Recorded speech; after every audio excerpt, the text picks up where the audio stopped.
रायगड जिल्हा परिषदेत भाजपची स्वतंत्र गटनोंदणी, वैकुंठ पाटील यांची भाजप गटनेतेपदी निवड।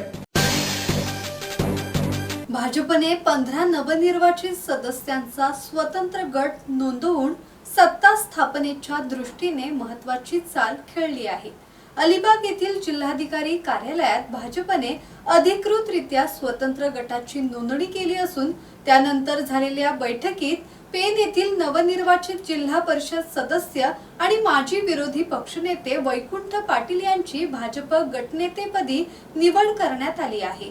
भाजपच्या या निर्णयामुळे रायगड जिल्हा परिषदेत सत्ता समीकरण बदलण्याची शक्यता निर्माण झाली आहे।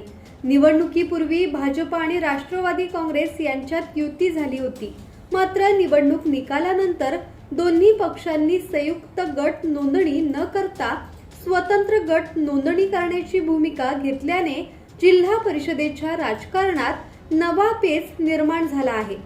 भाजपचे 15 सदस्य विजयी झाले असून पक्षाने दाखवलेली ही एकजूट भविष्यातील सत्ता स्थापनेसाठी महत्त्वाची मानली जात आहे।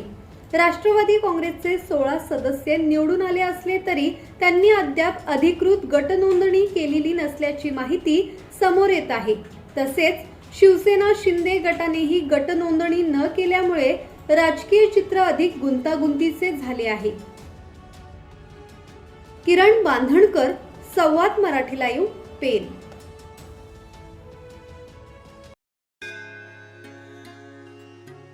श्री गणपती संस्थान महड, तालुका खालापूर, जिल्हा रायगड। श्री वरद विनायकाच्या भक्तांसाठी भक्त निवासाची सोय, स्वच्छता आणि 24 तास गरम पाणी, सीसीटीव्हीची नजर। आगाऊ नोंदणीसाठी संपर्क करा 02192 26 69 12 72 76 47 38 54।